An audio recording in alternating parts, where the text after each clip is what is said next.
അടുത്ത വാർത്തയിലേക്ക് പോയാൽ UDF സർക്കാരിന്റെ സത്യപ്രതിജ്ഞാ ചടങ്ങിൽ വന്ദേ മാതരം പൂർണ്ണ രൂപത്തിൽ ആലപിച്ചതിൽ വിവാദം കനക്കുന്നു. വന്ദേ മാതരം മുഴുവനായി ആലപിച്ചതിൽ ആശങ്കയുണ്ടെന്നായിരുന്നു മുൻ മന്ത്രി PA മുഹമ്മദ് റിയാസ് വിമർശിച്ചത്. സംഘപരിവാർ കൂട്ടപദ്ധതി കോൺഗ്രസ് നടപ്പിലാക്കിയെന്ന് ആരോപിച്ച് SFIയും രംഗത്തെത്തി. അതേസമയം ഏത് വരികളാണ് റിയാസിനെ അലോസരപ്പെടുത്തിയത് എന്ന മറുചോദ്യവുമായി BJP നേതാവും MLAയുമായ V മുരളീധരൻ വരുന്നു. CPIയും ഇക്കാര്യത്തിൽ നിലപാട് വ്യക്തമാക്കണമെന്നും മുരളീധരൻ ആവശ്യപ്പെട്ടു. നേരത്തെ ബംഗാൾ സർക്കാരിന്റെ സത്യപ്രതിജ്ഞാ ചടങ്ങിൽ വന്ദേമാതരം ഒഴിവാക്കിയപ്പോൾ തമിഴ്നാട് സർക്കാർ ചടങ്ങിൽ പൂർണ്ണരൂപത്തിൽ തന്നെ ഇത് ആലപിക്കുകയും ചെയ്തിരുന്നു. TV പ്രസാദാണ് നമുക്കൊപ്പം ചേരുന്നത്. Prasad, good morning. അപ്പോൾ സത്യപ്രതിജ്ഞാ ചടങ്ങിന്റെ ദിവസം തന്നെ രാഷ്ട്രീയ പോർമുഖം തുറക്കുകയാണ്. 3 മുന്നണികളും കളത്തിലിറങ്ങുന്നു. പോരാട്ടവും തുടങ്ങിക്കഴിഞ്ഞു അല്ലേ?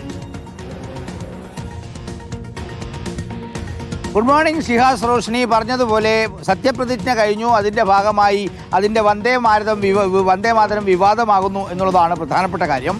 തമിഴ്നാട്ടിൽ നമ്മളിത് കണ്ടതാണ്. തമിഴ്നാട്ടിലെ വിവാദം ആ വന്ദേമാതരത്തെ ചൊല്ലിയായിരുന്നു സത്യപ്രതിജ്ഞാ ചടങ്ങിന് പിന്നാലെ. ഇവിടെ ഇപ്പോൾ മുഹമ്മദ് റിയാസ് ആണ്, മുൻ മന്ത്രി, പൊതുമരാമത്ത് മന്ത്രിയായിരുന്നു മുഹമ്മദ് റിയാസ് ആണ് ആ വിമർശനവുമായി രംഗത്തെത്തിയത്. എന്തുകൊണ്ടാണ് വന്ദേമാതരം മുഴുവൻ പാടിയത് എന്ന ചോദ്യമാണ് മുഹമ്മദ് റിയാസ് ഉന്നയിച്ചത്. ആദ്യത്തെ 2 ഈരടികൾ മാത്രമാണ് സാധാരണഗതിയിൽ വന്ദേമാതരത്തിൻ്റെ ഭാഗമായി പാടുക.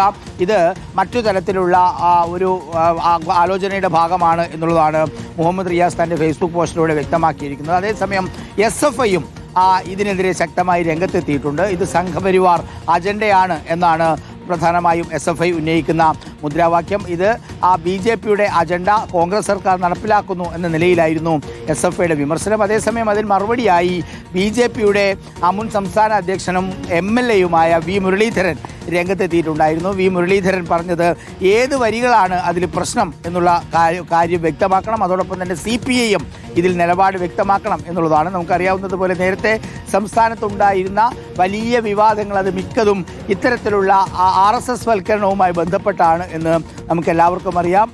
രാജ്ഭവനുമായി ബന്ധപ്പെട്ടുള്ള വിവാദങ്ങൾ, അതിലൊക്കെ ഇനിയിപ്പോൾ പുതിയ സർക്കാർ എടുക്കാൻ പോകുന്ന നിലപാട് വിമർശിക്കും. അതിനെതിരായിരിക്കും പോരാട്ടം എന്ന സൂചനയാണ് നൽകുന്നത്. നേരത്തെ നമുക്കറിയാം അവിടെ ചിത്രം വയ്ക്കുന്നതുമായി ബന്ധപ്പെട്ടും അതുപോലെ തന്നെ അതുമായി ബന്ധപ്പെട്ട കുറേ കാര്യങ്ങളിൽ വലിയ വിവാദം കഴിഞ്ഞ സർക്കാർ നേരിടേണ്ടി വന്നിട്ടുണ്ട് എന്നുള്ളതാണ്. അത് തുടരാനുള്ള സാധ്യതയിലേക്കാണ് ഈ വിമർശനങ്ങൾ നീങ്ങുന്നത്.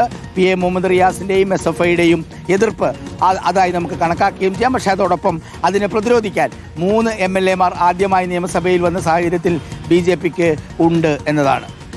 ശരി, TV പ്രസാദാണ് വിവരങ്ങൾ നൽകിയത്. അപ്പോൾ ഈ വന്ദേമാതരം വിവാദത്തിൽ കൂടുതൽ പ്രതികരണങ്ങൾ ഇന്നത്തെ ദിവസവും പ്രതീക്ഷിക്കാം.